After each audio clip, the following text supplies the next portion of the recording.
Jerry Cooper. I was born back in 1921, San Diego. You're on. I was born in Crockett, California, in August 21st, 1927. My name is Kim Thacker, and I was born on September 18th, 1975. And I'm Kathy Cooper Hokenga, and I was born August 26, 1951 in Madera, California. We're making a video. This is March 21st, the first day of spring, 1999. This is really a fun thing. This might make the Academy Awards. Okay, the first question is if you could just tell us a little bit about your parents and your homes, where you live with your children.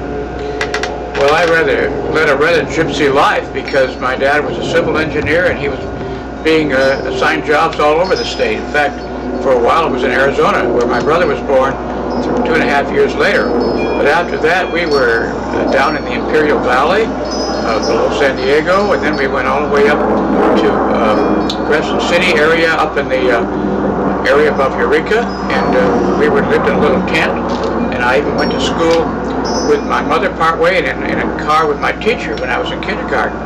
Then finally we moved to Paso Robles and eventually to the town where I spent most of my earlier years in San Luis Obispo. Can you tell us something about your mom and dad?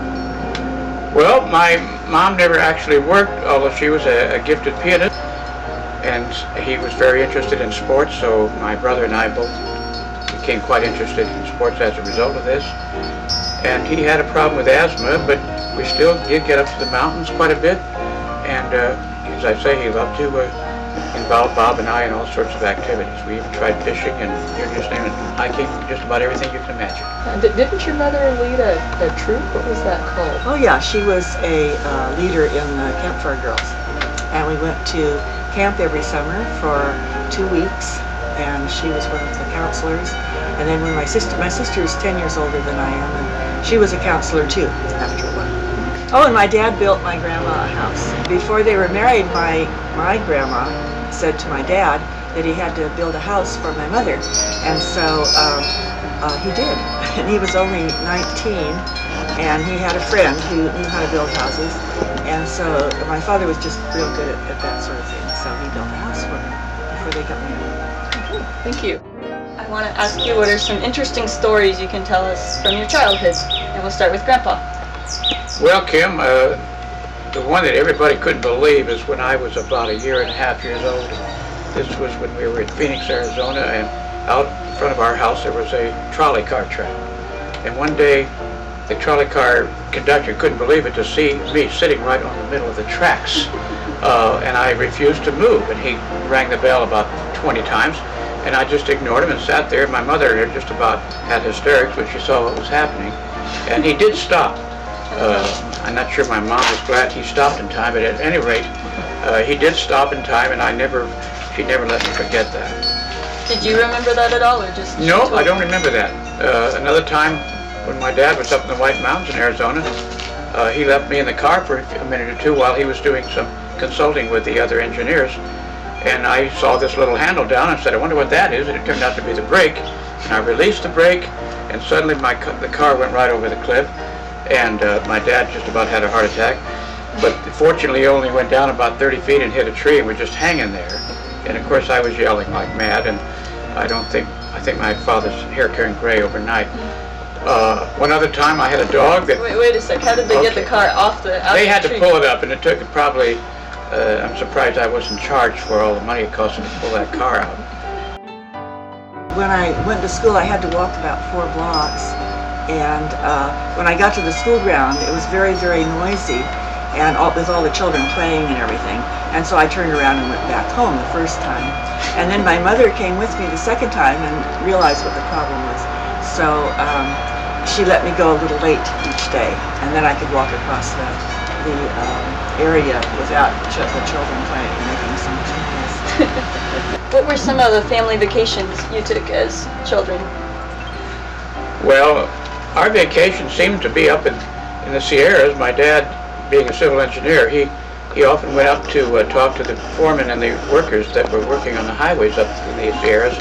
So we went to both the Yosemite area, Kings Canyon, and Sequoia. So Sequoia I remember very well because we we camped there quite a few times at Giant Forest, and we had a ball up there, and we loved to hike. What about you, Grandma? Well, we didn't go on very many vacations because when I was at the age to go on vacations, it was during the war and gas was rationed, and so nobody had enough gas to go. You only had enough gas to get to work and back, so you couldn't go anyplace. What did you think about cars when you were a kid, Grandma? Well, I used to get car sick every time I get in the car, so I didn't like them too well. Didn't you say when you grew up you were never going to have a car? Oh yeah, I said I was going to have a horse. I was getting tired of being sick all the time. One last thing we were wondering about your childhood is what kind of games did kids play back then at recesses or when they got together to play? Oh, we always played some of the games they play now, basketball, baseball, and all that. A lot of games involving running and hide and seek type of games. When I got together with the kids at night, we played run, sheep, run, and steal the bacon or that sort of game. But later on, in high school, of course, I was into track and running and tennis a lot, so they were more organized games. What about you, Grandma? Well, we used to play at night games like kick the can and hide and go seek and that sort of thing. Would you play with the kids in your neighborhood? Yeah, just the kids in our neighborhood would get together. This is a sweater that looks very much like the mountains where we have a cabin or up at Lake Tahoe, and you can see all of the cabin and the bicycles. We rode bicycles there, and it has very fond memories, except that unfortunately the cabin burned down this year about 2 months ago. But that's another story, and we had it for how many years? We had it for over 50 years, didn't we? No, about 50 years. About 50 years, and we have lots of fond memories of it. All our children and grandchildren have been up there many times. What was high school like for both of you, and what sort of things did you like to do socially with your friends? That kind of thing. Who wants to start? You want to go first? No, you go first. Okay. Well, when I was in high school, the war was on. And they started a great big building that was going to be the auditorium. And they had all of the metal part up. And then the war started, and it was like that for 4 years. And in my yearbook, it has us swinging from ropes to get our diplomas. Because it never was, I guess it was completed after I graduated. Anyway. So what did you do for fun with your friends? Well, mainly I was in a church group. I didn't date very much. In fact, I didn't date at all. And I went to my church group, and we had lots of fun. That was my social life. We did a lot of fun things in our church group. And then also I worked at the library after school. I was in Job's Daughters, and that was also fun because I was in the Drum and Bugle Corps. So we went places as a group, and then we marched in parades. Yeah. Did you have a summer job because of the war, picking fruit or something? Oh yeah, we picked fruit for victory, and I went 2 different times. It was up near Auburn, and all the girls stayed in the Auburn High School there, and then we all went out every day and we packed the fruit. Actually, we didn't pick it, we packed it, and it was mostly apricots. No, it was mostly plums. I'm sorry, it was mostly plums. Now, is that because of the war? That was because of the war, because they didn't have enough men. All the men were gone, and so they didn't have enough young men to pack the fruit. Well, of course, in those days, unlike my wife here, I did date. A lot. We mostly almost always double dating, but being in San Luis Obispo, we went to the beaches like Avila and Pismo Beach, the Rio Grande area, and we went to a lot of the school dances, and we had a great time, and I was active in sports like track and tennis, so that kept me busy. And of course, as I say, we went on a lot of trips with my parents, but I had a very happy high school life, and I had 3 or 4 very close friends, and we did a lot of things together. In fact, I even played some golf with one of the fellows, and so it was a busy time. Your dad was a block warden, wasn't he? Oh yeah, during the war we had blackouts. And every night you had to be sure that every window was covered. And then my dad was for our block. Each block had a person that went around and checked it. And then he went around the whole block and made sure that there wasn't any light at all. Because we were expecting to be bombed. And we never were. But what else was rationed besides gas? Food. There was a lot of food you couldn't get. like sugar. Yeah, sugar was one of them. Butter, that sort of thing? Yeah, I think butter was kind of hard to get to. Yeah. So. Do either of you remember hearing the news of the bombing of Pearl Harbor or anything about that, or like hearing the news at the end of the war, where you were or how you reacted? Well, of course, this was before I went into the service, but I know the end of the war. I was stationed at an air station down near Long Beach, and we went into town that night. We had liberty, and things were just wild in Los Angeles. Everybody was in the streets and yelling and screaming. And I couldn't believe all the guys and girls would kiss each other and hug, and it was just one of those nights when you'll never forget it again. Did the guys come back to college in a hurry? Because you said there weren't very many guys at college. When I first went, there weren't very many, but then the second quarter, the second time, it was just inundated, and there was no place to live, and they had a hard time with housing everybody because of so many servicemen. See, they could go to a college for free, and the government paid for their books and their tuition and everything. So they were really lucky. So did you go straight back to college? Well, yes. I went back to San Jose State, and I'd already had a year there. And as she said, I had a good deal because my books and a lot of other things were covered. So you both went to college at the same college, right? Right. The way that we met was that I needed a ride up to Davis, where my boyfriend was going to school at that time. And I knew that Jerry lived in Sacramento, and I'd taken one of the girls from my house up there. And so then after that, about a week or two later, I think it was, what happened then? Well, he asked me if I needed another ride, and I did. I wanted to go up to see my folks. And so he took me up there, and at that point he'd already broken up with his girlfriend. So, yeah, that's about the size of it. Yeah. I noticed Phyllis right away, and you did? I was beginning to... Before you gave her a ride? Well, by the time we got acquainted, and she rode up with me, and I had an opportunity to take her to see her parents in Berkeley, and I was looking for any excuse to take her somewhere so we could get better acquainted. And it was very fortunate that she was breaking up with Jim at about the same time I was breaking up with Carolyn. She went to a camp at Sequoia Park with a science group, and her old boyfriend was a member of that group, and I didn't want to take any chances of letting something go wrong here, so I talked my brother and another friend to go up there with me, so that we could camp about 200 yards away, so I could take up all her time when she wasn't doing something else. How did you get engaged? What happened? Well, that was a nerve-wracking thing. She had said, let me think about it for a while. And for a while meant for about a month or two. Then right going across the Golden Gate Bridge, when we were going somewhere, she suddenly said, Jerry, I've decided the answer is yes. And I think I almost drove off the bridge from the shock of finally having the good news broken to me. That was a day I'll always remember. I wanted to be sure, and so I waited. Are you sure now? I'm sure. Did you have any favorite songs or favorite music or singers? Well, for me, the music on the hit parade, the old Lucky Strike hit parade was great music, the old-time songs. The following program is Your Hit Parade, as originally telecast on April 16th, 1955. In co-sponsorship with Lucky Strike, the cigarette that tastes better, cleaner, fresher, smoother, presents Your Hit Parade. Love Walked In is one I remember.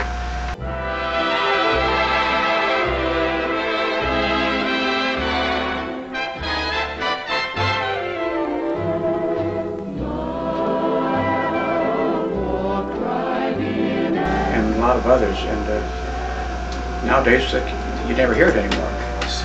Glenn Miller and all those great. Sing us a little bit. Da da da da da da da da da da. Da da da da da da da. That's Alexander's ragtime band. Oh my honey, let me take you to Alexander's grandstand brass band.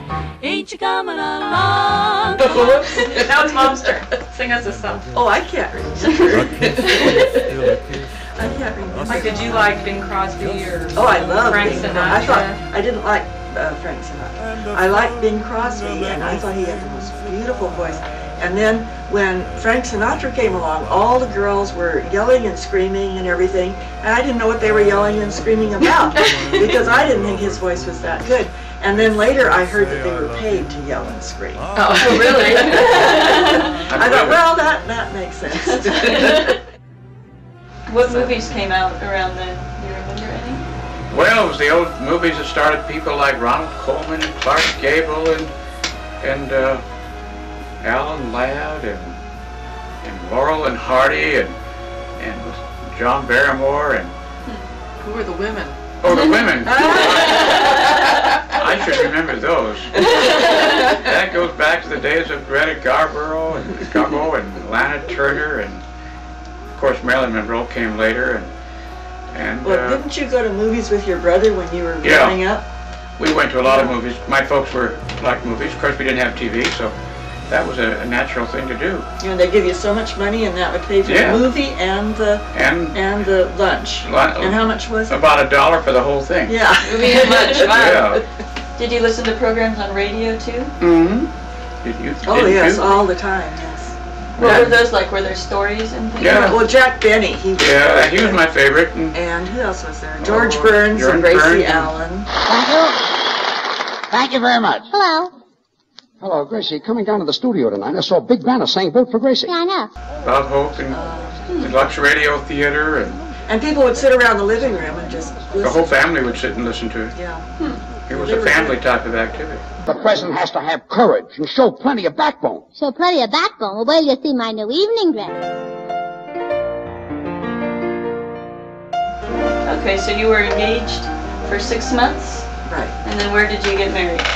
In Berkeley, because I lived in Berkeley.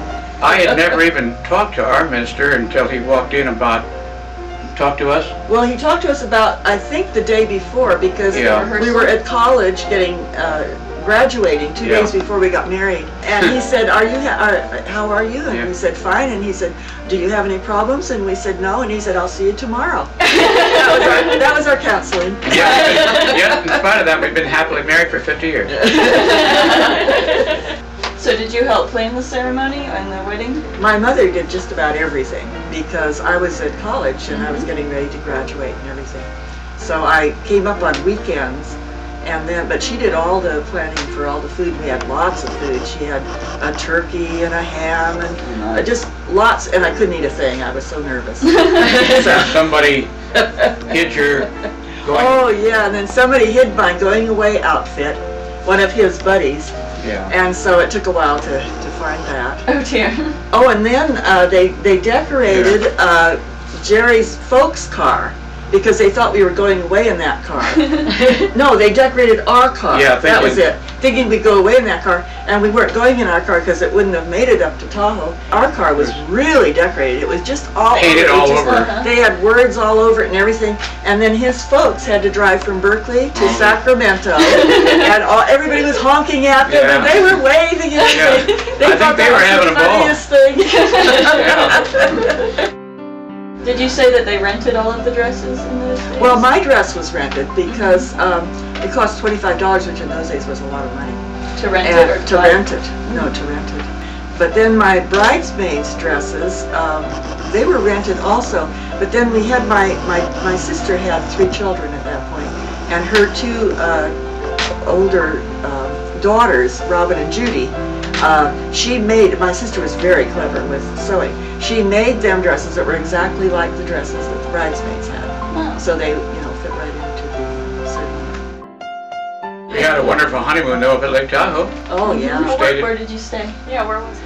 Well, it was called Zephyr Cove over in the Nevada side, and you've been there, Kim. But when we left Tahoe, we spent a few extra days up north, and we went up to Mount Lassen. And we actually climbed to the top of the mountain on the way. We just did that. It took us 5 hours. How long did it Probably took us more than that. Probably 6. So after your honeymoon, where did you go live? Oh, well then we had a job about a day after we got back. State Fair. At the State Fair, and we stayed with Jerry's folks for that summer. And we lived with them, and then we each went to the State Fair to work each day. And I had a teaching job in Madera. That started in September. So then you moved to Madera. For 4 years, was it? Yeah. It was 4 years. And what was your house like there? Well, first we lived in an apartment, and then when I was pregnant with Kathy, we had to move because they didn't allow you to have children. And so we moved to a little house. It was very expensive, though. It was $50 a month. Yeah, that was more than we paid at the apartment. Yeah, we paid $35 there. And one time after Kathy was born, and she must have been about a year and a half. And she somehow got out of our yard. We had a fenced-in yard, and she'd gotten out of the gate and gone down to the river. And when I looked out, she was standing there looking in the river, and I about had a heart attack. And I ran and grabbed her, and then I made sure that gate was never open. Forget about the tarantula. Oh yeah. And one day, when she was in her little playpen on the floor, I looked over and there was this big, hairy tarantula, about that big, on the curtain right above where she was sleeping.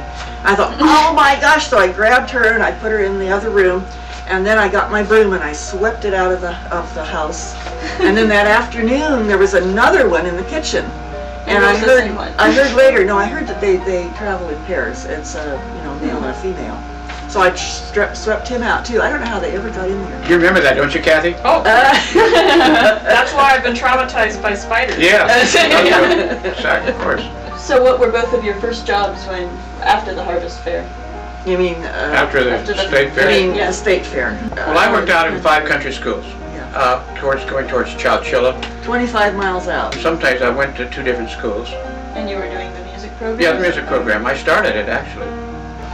And you taught for a year also, Grandma? Yeah, I wasn't even planning to teach. And then when I got with Grandpa, I went to the office and they said, well, what did you major in? And I said, well, kindergarten, primary teaching. And they said, oh, would you like to teach? And I said, well, I wasn't planning on it. I said, I don't have my credential. And they said, no problem. And so they gave me a special credential. And everybody in our school, except the principal, didn't have a credential because they were desperate. And I taught, it was about half black and half white children. And most of the black children were cotton pickers. So they'd come and go all the time, and I never knew where anybody was in their reading. I had 5 different groups because they were that spread out in their ability. And then the next year, you didn't teach anymore? No, I was so happy to stop. And then I wanted to start my family, so then that's what I did. So how many years were you married before you had your first baby? Oh gosh, was it 2? I think it's like that. I think it was 2. 53, weren't you born? 51. I mean 51. That's right, because we started teaching in 49. That's what I was off. Okay. I just wanted you to tell about when you were pregnant with me and when I was born, what you remember about that experience. Okay. Which I'm sure you remember it. Yes. Yeah. Well, in those days, we didn't have much money, and so I used to wear Dad and Grandpa's shirts, so like to cover smock, my pregnancy. Yeah. And then I made 2 different smocks, and then I kept letting out my skirts with safety pins, and then I finally got one skirt when I couldn't do that anymore, and I gained 60 pounds, which was really bad. And then I found out later my sister gained 60 pounds with each. My neighbor told me she'd never seen anybody quite so big. Then I had Kathy in a little house, not a little house, it was a big house actually. But they had a house on one side of the tracks of Madera, and then they had a hospital on the other side. And for some reason I went to the house. And they had that because if there was a train there and somebody had to get to a hospital, they couldn't because the train blocked the main roads. So they wanted to have a hospital on both sides. So the train could be so long that it would be if an emergency you couldn't get across the tracks to the hospital. Yeah. You were born, and You were a cute little baby. you were a darling baby. You were so cute. I'd never seen such a cute baby. I was only about home a week, I think, and I had to go to the store. And you were in the crib asleep. And so I walked out and I started going to the store, and I got about a block away. I thought, oh my gosh, I have to take the baby with me. So I forgot all about You it. started yelling, Mommy, Mommy. Forgot about Yeah, I forgot about it. Can you tell us something about when Bob and Lori were born? Well, Bob and Lori were both born at Sequoia Hospital. About Bob. He had a fairly normal birth with Bob, but he had a lot of sickness. He was allergic to a lot of things. And I finally discovered that one of them was milk, and so I put him on goat's milk. And before that, he had just broken out all over. He had like a rash all over his body. So when he got on the goat's milk, well, then that all cleared up. And Lori also was a fairly easy birth, but she was very emotional. And so it was hard for me to let you and Bob hold her because she depended on me. I was her security. Right. Yeah. We've been very, very blessed with our children and grandchildren, both. I remember Kim almost more than I do our own children. I mean, when she was... Yeah, well, it wasn't so long ago. No, more recently. She was so cute. I remember that. And she was so bubbly. Yeah. And she just made my day. She'd come in and she'd come running up and say, "Grandma, Grandma!" And I'd get so happy. We're real excited about Kim going into the ministry, not the ministry, but into religion. Yeah. I think that's down at Fuller Institute. No, really, she's at Fuller Seminary. David was the cutest little boy I ever did see. He was just adorable. And we used to do lots of things with David, too. I used to take David shopping for Christmas, and he was such fun. We'd go to all the stores, and he'd look at everything. Now, I remember David with music, with you, and with movies. Well, I remember when he was very little, that I'd come to pick him up when you were babysitting, and a lot of times he was sitting on your lap listening to your music. Yeah? He was like only 2 years old or 3 years old. And, I'm amazed that he's got that great understanding of music of all types. When I was growing up, we spent every summer at the cabin, and we had a lot of wonderful trips that I really remember back east and camping. I'm just wondering, what are some of your memories of Bob and Lori and I at the cabin or on vacations? Well, we used to do a lot of hiking with you kids when you were a little older at the cabin. And one of the main ones that we did was going to the top of Mount Talat. We did that, I think, twice. Not real sure. And we used to take little cups, and then we dip them in the snow, and we take canned drinks and put it in there, and then we had like snow cones. I remember burying drinks in the snow all the way up. Oh yeah, and then we'd do them on the way back. And on the way back, we'd and we used to go to the beach almost every day. We always had a big, huge tube. And we played a lot of ping pong there, outdoors, and we played croquet and other games. And we played all kinds of games on the. Now we're going to talk a little bit about church and your faith. So the first question I wanted to ask you is, what was going to church like when you were children? Well, it was really a fun activity. Actually, it wasn't church so much. It was mostly Sunday school because we had a separate building for our Sunday school building. And we had a gymnasium up on the 3rd floor, believe it or not. And we got to play up there once in a while, and that's where the Scouts met, in fact, when I was in the Boy Scouts. And it was really an enjoyable experience, and I was not turned off at all when I was in Sunday school. Didn't you live above a church at some time in college, Grandpa? Yes, we 4 of us were bunking in 2 bunk beds. We did our own cooking, believe it or not, in the back of the church. It was quite How much did you spend a week on We all put money in, and I think we put in about $5 a piece, and that $20 would last for about 2 weeks sometimes. Wow. And what church do you go to now? Oh, you're asking me? Congregational church right across, down the way here, a couple of blocks. How long have you been going to that church? You want to answer that? Well, since we moved here. Back in 54. Something years. Yeah, 54. Well, I was on the Board of Deacons for a few years, and I was chairman of that, and I was on the Fine Arts Board, and fellows, you were too. Yeah. And I was also on the Board of Deacons. I also directed the church orchestra for about 11 years, and we had about 20 or so in that, and we played once a month. Could you each tell me a favorite Bible verse you have? Well, I like the Golden Rule. That's one of my favorites. Do unto others as you would have them do unto you. What about you, Grandma? I also like the Golden Rule. But I also have a favorite one. I'll have to read it because I don't know it offhand. It's Ephesians 4:32. Be kind and compassionate to one another, forgiving each other just as in Christ God forgave you. I like that. And do you have favorite hymns? Oh, I love Holy, Holy, Holy. And In the Garden's one of my favorites. I love the chorus. As you walk, when you walk with me and you talk to me. I love the words, but the song itself is also, I love to hear that. I like both of those, but I also like Amazing Grace and Nearer My God to Thee.